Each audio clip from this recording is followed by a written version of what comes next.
Mesdames et messieurs, chers téléspectateurs, bien-aimés dans le Seigneur, soyez bénis, soyez fortifiés et que la bonté de Dieu soit multipliée dans votre vie, que sa miséricorde vous soit accordée davantage afin que son amour remplisse vos cœurs chaque jour et à chaque instant de votre existence. Demeurez bénis, demeurez prospères dans tout ce que vous faites et que le Seigneur bénisse sa parole dans votre vie. Alors, bien-aimés, nous sommes encore à un autre temps, à une autre saison de notre vie, de la journée et du moment. À chaque chose son temps et à chaque temps sa chose. Et voici encore un temps pour écouter la parole du Seigneur.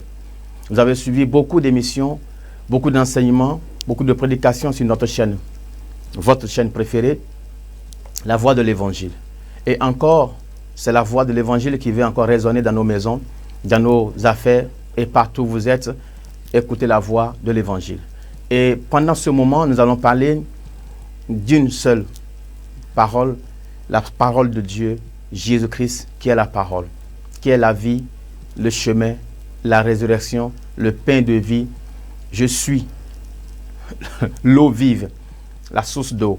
C'est lui, la parole qu'il nous faut écouter. Alors, chers amis, nous allons parler simplement de ce que Dieu nous demande de vous dire. Obéissez au testament divin. Obéissez au testament divin. L'obéissance est la clé qu'il nous faut pour pouvoir ouvrir les cieux. Obéir à la voix de Dieu, obéir aux commandements de Dieu, obéir aux recommandations, obéir aux instructions, obéir aux prescriptions, obéir à tout ce qui est bien. C'est ce qui nous ouvre les portes. Sans la clé, on ne peut pas ouvrir une porte. La loi dit qu'avant d'entrer dans une maison, vous devez avoir une clé pour ouvrir la porte, pour avoir accès à cette porte, à cette maison. Alors, il est important de trouver cette clé. Et la clé du succès, la clé pour avancer, la clé pour réussir, c'est l'obéissance. L'obéissance vaut mieux que le sacrifice. Celui qui refuse d'obéir à la voix de Dieu, c'est un rebelle, on l'appelle. Et dans le jardin, quand Dieu a mis l'homme dans le jardin, et il amène la femme auprès de lui plus tard, il les a donné une recommandation, un commandement. Et il les a dit d'obéir à cela. Mais le jour où ils vont désobéir, le malheur va frapper. Et c'est ce qui est arrivé. C'est ce qui s'est passé. Quand ils ont désobéi volontairement, ça c'est une désobéissance volontaire. Parce qu'on les a déjà avertis pour dire, si vous obéissez, vous aurez ci et vous aurez ça. Mais si vous n'obéissez pas, vous serez maudits. Alors, bien aimé, l'obéissance est une clé très très importante au succès, à la réussite, à la promotion, à l'élévation, à la grandeur et à tout ce que nous cherchons ici-bas. Et aussi à la vie éternelle, il faut obéir. Car Dieu a tant aimé le monde qu'il a donné son Fils unique afin que quiconque croit en lui ne périsse point, mais qu'il ait la vie éternelle. Jean 3, verset 16. Quiconque croit en lui ne périsse point. Quiconque choisit de croire à Christ, d'obéir à ce principe de la foi, aura la vie sauve. Alléluia. Donc, bien-aimés dans le Seigneur, vous qui nous suivez de par le monde, nous sommes convaincus que vous êtes prêts à obéir à la voix de Dieu. Mais si je parle d'obéir au testament divin, le testament, c'est la dernière volonté d'une personne, le dernier désir d'une personne avant sa mort ou bien avant un voyage lointain. Sa volonté, sa dernière volonté. C'est souvent, nous pouvons dire que c'est ce que la personne dit, son dernier souhait, son dernier désir, sa dernière volonté avant qu'il ne meure. Mais il y a aussi la dernière volonté avant de partir pour une mise très loin pour ne pas vite revenir. C'est aussi une volonté qui est une dernière. Il se peut qu'ils ne reviennent pas, il se peut qu'ils reviennent, mais on ne sait pas. Alors, le testament divin pour nous aujourd'hui, c'est ce que notre Maître Jésus nous a laissé avant de partir. Jésus, avant de mourir, a laissé des recommandations et après sa mort aussi, il a laissé aussi son testament. C'est vrai, quand on parle du testament, la Bible est constituée de deux testaments, l'Ancien Testament et le Nouveau Testament. La volonté de Dieu pour son peuple avant que Jésus n'arrive, dedans est écrit aussi ce qu'il veut faire, ce qui concerne la vie du Sauveur qui doit arriver. Et quand Jésus est arrivé, il a opéré, il a travaillé. Avant de partir, il a laissé aussi un testament à ses disciples, ce qu'il doit être en train de faire. Voyez-vous, par les prophètes, Dieu a laissé un testament. Jésus est venu accomplir le testament divin pour sa vie. Jésus est venu accomplir le testament. Et c'est pourquoi il disait quoi? Que tout ce qu'il fait, c'est ce qu'il a vu le Père faire. Tout ce qu'il fait, c'est ce que le Père l'a recommandé de faire. Quand Jean était prêt à dire non, je ne peux pas te baptiser, c'est à toi de me baptiser, Jésus répond à Jean, laisse faire ce qui est convenable. Ça veut dire que c'est ce qui a été prévu d'avance, ce qui est convenu, ce à quoi c'était entendu, quand ça a été fait. Donc, il a suivi la dernière volonté du Père. Ce que le Père a dit le concernant avant qu'il n'arrive sur terre, il dit laisse faire ce qui est convenable. Alléluia. Et même lorsqu'il est rentré dans le temple, dans Luc chapitre 4, à partir du verset 18, quand il a fini de lire le rouleau, il a remis le rouleau, il a fini de lire, il dit cette parole des Écritures s'est accomplie aujourd'hui. Dans Matthieu 26, le verset 24, pendant qu'il était encore face à sa destinée, il était en train de partir vers la croix, les difficultés, on l'a arrêté, on le frappait, on l'insultait. Et il dit, le Fils de l'homme s'en va selon ce qui est écrit le concernant. Le Fils de l'homme s'en va selon le testament divin pour lui. Le Fils de l'homme souffre, il meurt selon le testament, selon la dernière volonté du Père pour lui. Ça, c'est pour lui. Le testament divin pour toi, pour vous et moi, nous devons la rechercher. Et nous allons voir, dans le testament, il y a plusieurs volontés du Père pour chaque enfant. S'il a plusieurs enfants, il y a une volonté pour chaque enfant. Il a un désir pour chaque enfant. Et il donne ce que chaque enfant doit avoir comme intérêt, comme héritage, comme travail à faire, comme devoir, comme consigne. Dans le testament, nous avons la volonté, le désir du Père avant son départ. Alors, bien-aimés, il est important que nous sachions que Jésus aussi avait un testament. Il avait un désir, une dernière volonté qu'il a laissée. Avant sa mort, même à la croix, pour ceux qui ont suivi l'émission qui vient de finir, l'évangéliste disait que Jésus avait une dernière volonté aussi, même à la croix. Il disait, Père, pardonne-leur, car ils ne savent pas ce qu'ils font. Ceux-là qui sont en train de me tuer ne savent pas ce qu'ils font. Il faut leur pardonner. C'est une volonté, sa dernière volonté avant sa mort. Voyez-vous, donc il est très important de comprendre que Dieu a une volonté pour chacun de nous. Le Père a plusieurs enfants, mais pour chaque enfant, il a un plan, il a un projet, il a un désir, il a un souhait. Et cette volonté, il le prescrit, il le dit. Et en tant qu'enfant de Dieu, en tant qu'humain sur terre, nous devons chercher quel est le testament divin pour chacun d'entre nous. Qu'est-ce que le Père a comme désir, comme volonté pour nous qu'il a envoyé sur terre. Alors, bien aimés, nous allons lire dans Matthieu chapitre 28. Matthieu chapitre 28. Nous voyons là Jésus donner, après sa résurrection, il parle à ses disciples, il leur laisse son testament, sa dernière volonté. Matthieu 28. Nous lisons déjà à partir du verset 16, il dit ceci. Les 11 disciples allaient en Galilée sur la montagne que Jésus leur avait désignée. Quand ils le virent, ils se prosternèrent devant lui. Mais quelques-uns eurent des doutes. Jésus s'étant approché, leur parla ainsi. Tout pouvoir m'a été donné dans le ciel et sur la terre. Verset 19. Il dit, allez, faites de toutes les nations des disciples, les baptisant au nom du Père, du Fils et du Saint-Esprit, et enseignez-leur à observer tout ce que je vous ai prescrit. Et voici, je suis avec vous tous les jours jusqu'à la fin du monde. Bien-aimés, là, c'est un testament. C'est la volonté que Jésus veut que ses disciples accomplissent après son départ. Il dit, allez, ce que je veux que vous fassiez quand je ne serai plus là, c'est d'aller faire de toutes les nations des disciples, les baptisant au nom du Père, du Fils et du Saint-Esprit. Et ce n'est pas fini. Après que les gens aient reçu la foi en Christ, que les gens se sont fait baptiser, il faut les enseigner. Tout ce que je vous ai prescrit, les enseignements que vous avez reçus de moi, il faut le leur enseigner aussi. Il dit, tout ce que tu as entendu de moi, confie-le à des hommes fidèles, capables de l'enseigner à d'autres personnes, disait l'apôtre Paul à son fils Timothée dans la foi. Voyez-vous, donc Jésus aussi avait déjà instruit. Nous lisons encore cela dans le livre de Marc, qui a aussi rapporté ses propos du Maître à ses disciples. Marc chapitre 16, à partir du verset 15. Puis il leur dit, allez par tout le monde et prêchez la bonne nouvelle à toute la création. Celui qui croira et qui sera baptisé sera sauvé. Mais celui qui ne croira pas sera condamné. Celui qui croira et qui sera baptisé sera sauvé. Mais celui qui ne croira pas sera condamné. Voici les miracles qui accompagneront ceux qui auront cru. En mon nom, ils chasseront les démons. Ils parleront de nouvelles langues. Ils saisiront des serpents. S'ils boivent quelques breuvages mortels, il ne leur fera point de mal. Ils imposeront les mains aux malades et les malades seront guéris. Le Seigneur, après leur avoir parlé, fut enlevé au ciel et il s'assit à la droite de Dieu. Et ils s'en allaient prêcher partout. Le Seigneur travaillait avec eux et confirmait la parole par les miracles qui l'accompagnaient. Alléluia. Le Seigneur a laissé son testament à ses disciples. Et la Bible le montre que quand il les a dit ça, ils ont pris ça au sérieux. Voyez-vous, encore avant de partir dans le livre de Actes chapitre 1, avant de partir, il dit quoi?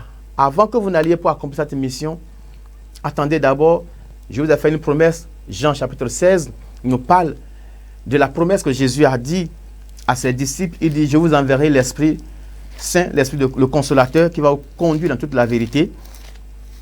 Voyez-vous, ça fait partie du testament. Dans le testament, il y a plusieurs détails. Et il est important que chacun de nous cherche à connaître le testament divin pour sa vie. Sinon, nous allons passer à côté de notre mission sur terre. La mission, il y a la voie principale, mais il y a les détails de votre mission. Le Seigneur, à chaque étape de votre vie, va vous instruire afin que vous puissiez savoir ce qu'il y a à faire. Voilà, Jésus était en train de partir étape par étape, étape par étape. Et il annonçait même comment il va mourir. Il disait, il est écrit de moi.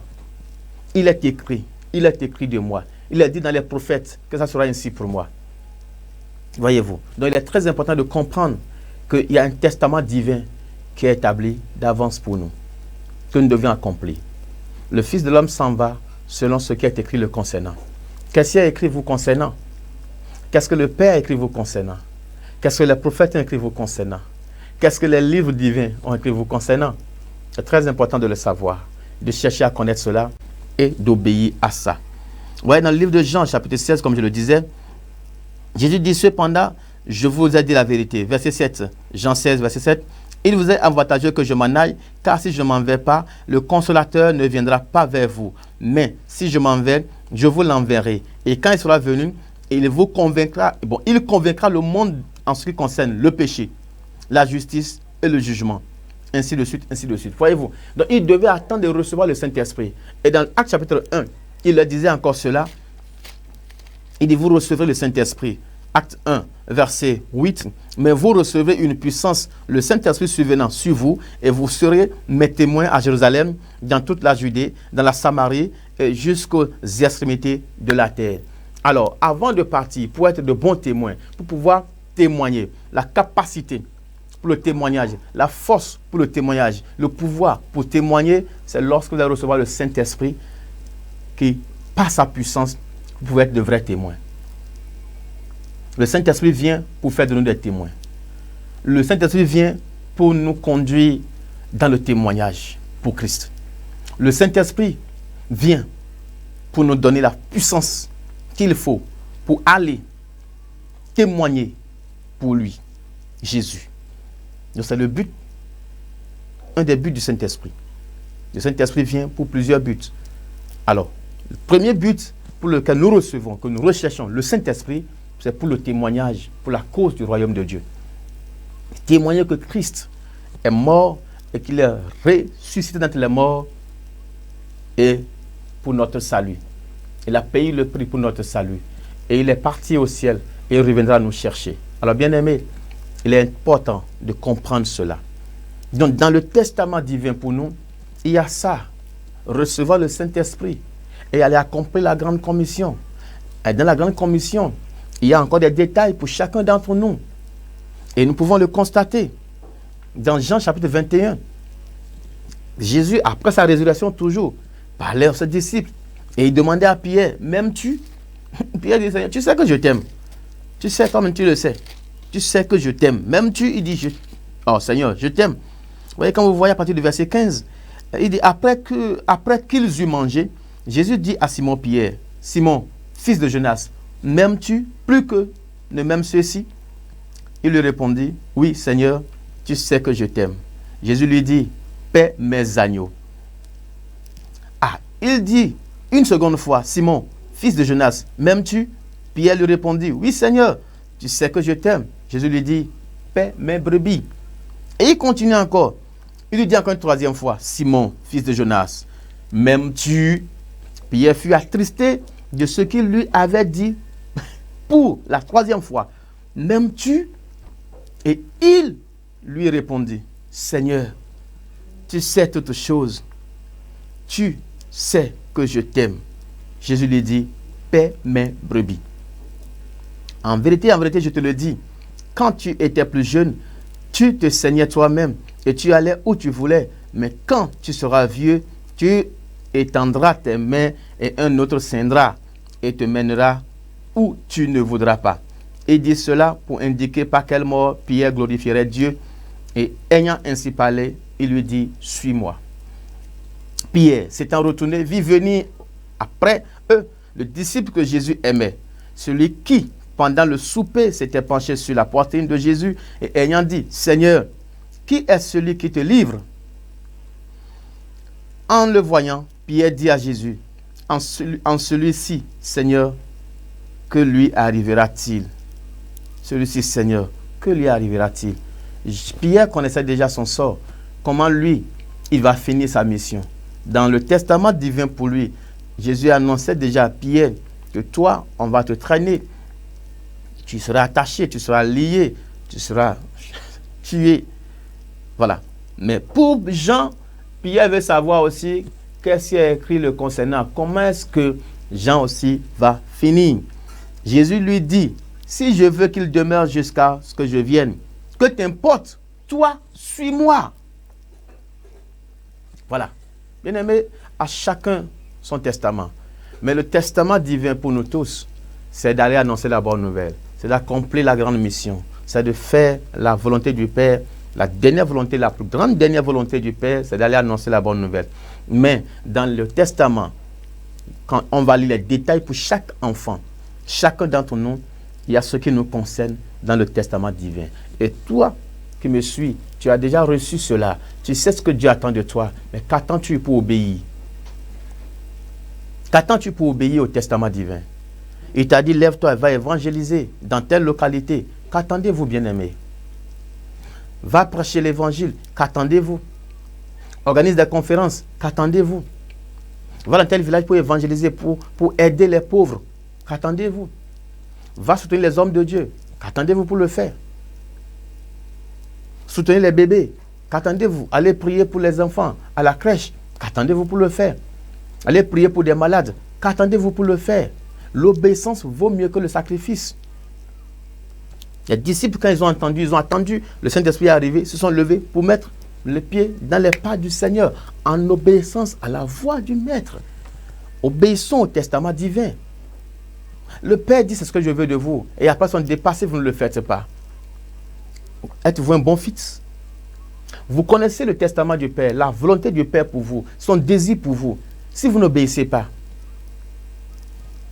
êtes-vous un bon fils comme ça? Êtes-vous un bon disciple? Êtes-vous un modèle vraiment? Êtes-vous un apprenti? Avez-vous été à l'école de ce monsieur qui vous a donné des recommandations et vous ne suivez pas? Bien-aimés, obéissez au testament divin. L'obéissance, c'est mieux. Parce que tout ce que vous faites en obéissance à la loi établie. Vous voyez, lorsqu'un père laisse un testament signé par un notaire aujourd'hui, avec le droit, le notaire, après le décès du parent, on finit tout. Il vous réunit les enfants. Ceux que le testament concerne sont réunis ensemble. Et on lit le testament.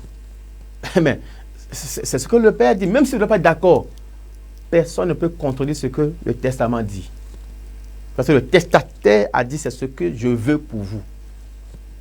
Quelqu'un se lève contre, la loi le poursuit. La loi le poursuit.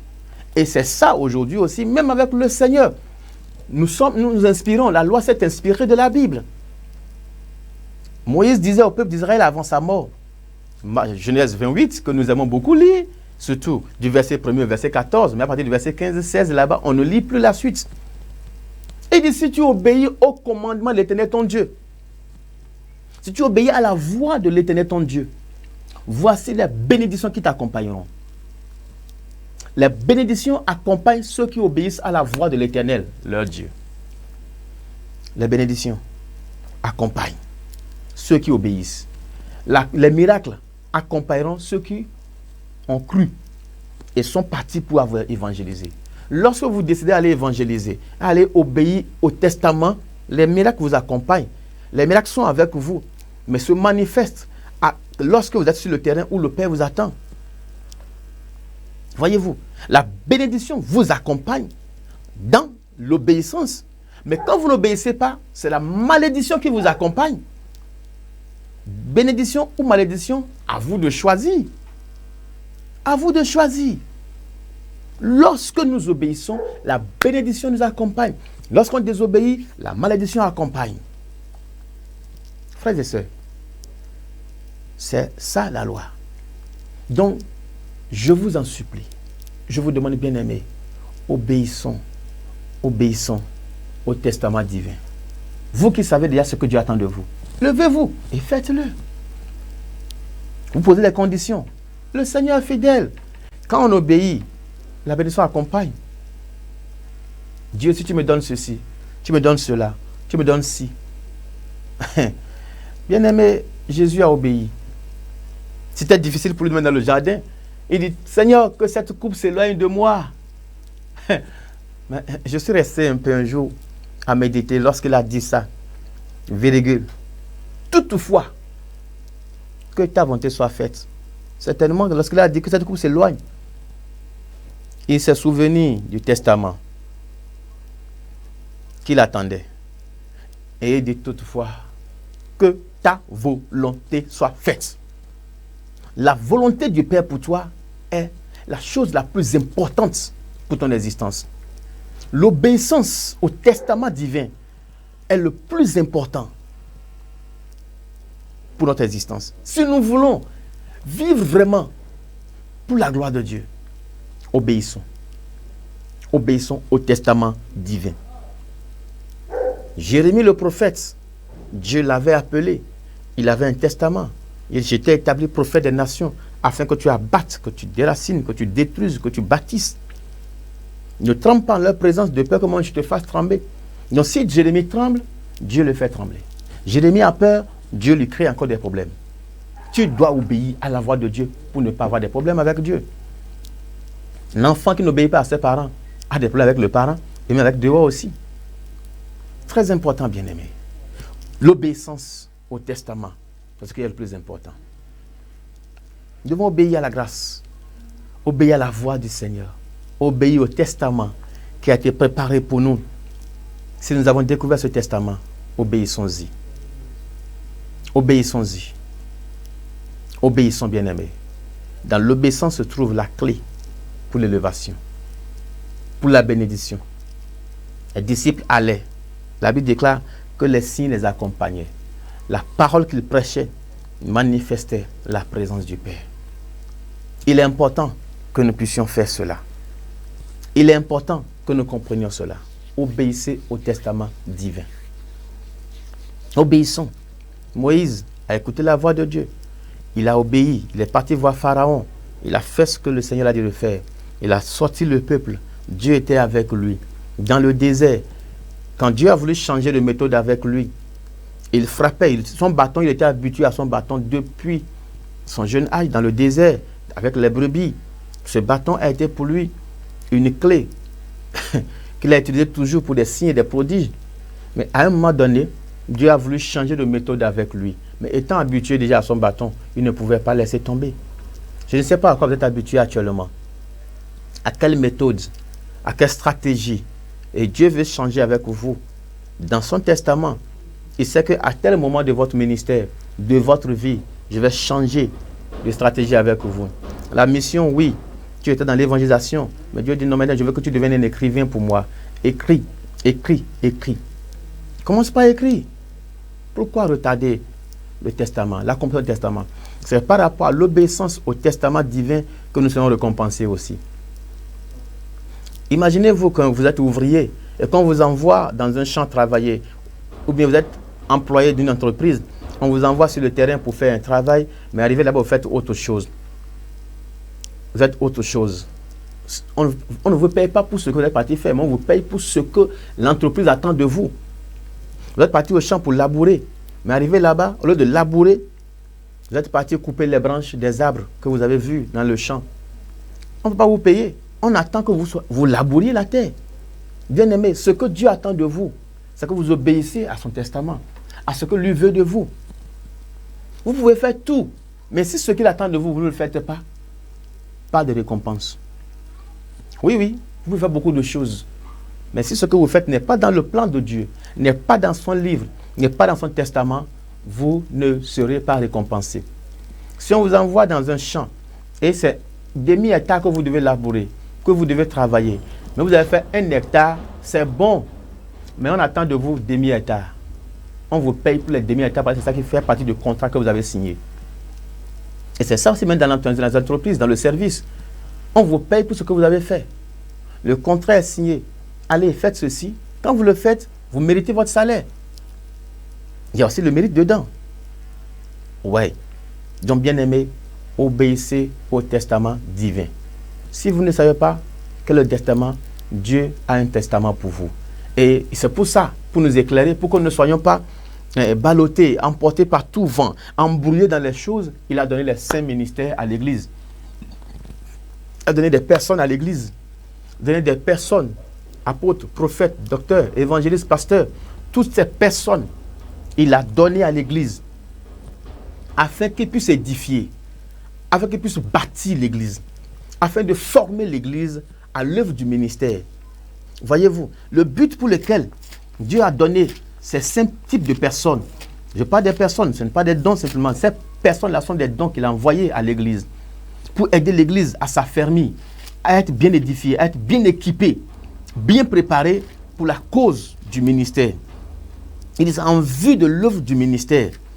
Voyez-vous, donc ils sont envoyés pour nous préparer, pour nous aider à ne pas être ballottés. Voyez-vous, pour le perfectionnement, Ephésiens 4, je lis le verset 12. Il dit pour le perfectionnement des saints. Le verset 11 dit quoi? Il a donné les uns comme apôtres, les uns comme prophètes, les uns comme évangélistes, les uns comme pasteurs et docteurs, pour le perfectionnement des saints, en vue de l'œuvre du ministère et de l'édification du corps de Christ. Ce n'est pas pour une dénomination que Dieu a envoyé l'apôtre. Apôtre, vous n'avez pas été envoyé pour une dénomination. Vous n'avez pas été envoyé pour une église locale, mais c'est pour l'édification du corps de Christ. C'est-à-dire que tout l'ensemble de ceux qui ont cru en Jésus, vous êtes un don, un envoyé pour ces personnes. Vous n'êtes pas prophète pour votre assemblée, pour votre localité. Vous êtes prophète pour le corps de Christ. L'évangéliste est pour le corps de Christ. Le pasteur pour le corps de Christ. Le docteur pour le corps de Christ. Ce n'est pas pour une dénomination. Ce n'est pas pour une boutique. Ce n'est pas pour une maison. Vous êtes envoyé pour l'humanité. Pour l'humanité. Votre appel. Vous êtes une personne, une identité spirituelle envoyée pour être une bénédiction pour le corps de Christ. Il est jusqu'à ce que nous soyons tous parvenus à l'unité de la foi et de la connaissance du Fils de Dieu, à l'état d'homme fait, à la mesure du statut parfait de Christ, afin que nous ne soyons plus des enfants flottants et emportés à tout vent de doctrine par la tromperie des hommes, par leur ruse, par les moyens de séduction. Alléluia. Mais que, professant la vérité dans la charité, nous croissions à tous égards en celui qui est le chef. Donc, les hommes de Dieu ont été envoyés pour nous aider à rester, à être équipés, à être bâtis pour l'œuvre du ministère. Nous sommes tous appelés pour le ministère. Le ministère, ça veut dire le service. Vous avez un service que Dieu attend de vous. Dans le testament, il y a ce que chacun doit faire. Pierre doit perdre les bergers, des brebis plutôt. Pierre doit perdre les brebis. Les autres aussi doivent faire pour eux, selon la grâce que chacun a reçue. Paul a été choisi aussi. Mais un moment est arrivé. L'Esprit Saint a dit, mettez-moi à part Paul et Barnabas pour l'œuvre à laquelle je les ai appelés. C'est-à-dire que pendant des années, ils sont restés dans l'église. Ils ont travaillé, ils prêchaient, ils enseignaient, ils prophétisaient, ils rendaient un ministère. Mais ce n'est pas ça C'était un temps de préparation, un temps de formation, un temps d'équipement, un temps d'édification, afin qu'ils soient préparés pour l'œuvre à laquelle Dieu les a appelés, afin qu'ils soient préparés pour le testament divin qui les concerne eux. Bien-aimés, obéissez au testament de Dieu pour votre vie. Décidez-vous à faire ce que Dieu attend de vous. C'est très important. Dieu ne veut pas que vous soyez errants. Non. Ce qu'il a mis en vous, décidez-vous à obéir. Matthieu 11, à partir du verset 29, il dit, prenez mon joug sur vous. Prenez mon joug. Voyez-vous, vous devez accepter cela. Prendre le joug du Seigneur, c'est sa volonté pour vous. Dans le testament divin pour votre vie, si vous ne le savez pas, demandez-le lui. Allez voir votre pasteur, allez voir votre berger. Voyez votre prophète, voyez votre maître disciple qui vous forme. Il va vous orienter dans le plan de Dieu, dans le testament divin. Psaume 32, verset 8, il dit, je t'instruirai, je te conseillerai, je te montrerai la voie à suivre et j'aurai mes regards sur toi. Bien-aimé, si vous voulez avoir les regards de Dieu sur votre vie, vous devez suivre ses conseils, suivre les instructions, suivre les orientations. C'est très important d'obéir. Et dans Ésaïe, Dieu parlait à travers le prophète Ésaïe au peuple d'Israël. Il dit, si vous obéissez à la voix de l'Éternel, il dit, si vous êtes docile, si vous êtes docile, si vous êtes docile, si vous êtes docile, vous allez manger les meilleurs produits du pays. Voyez, si vous êtes obéissant, docile et obéissant, vous allez manger les meilleures productions du pays. Donc, si vous voulez manger les meilleurs produits, soyez obéissant et docile. Je m'en vais finir, bien-aimés. Je vais vous encourager à vraiment obéir au testament divin pour votre vie. Si vous avez de la bonne volonté et si vous êtes docile, vous mangerez les meilleures productions du pays. Mais, verset 20, Ésaïe 1, verset 19 à 20. Mais si vous résistez et vous êtes rebelle, vous serez dévorés par le glaive, car la bouche de l'Éternel a parlé. Bien-aimés, voici la parole du Seigneur pour vous. Obéissez au testament divin.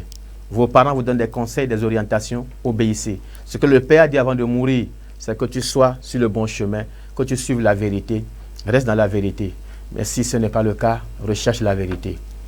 Que Dieu vous bénisse. Je prie pour vous, partout où vous êtes actuellement, dans vos maisons, au service, au marché, en tout lieu, vous nous suivez.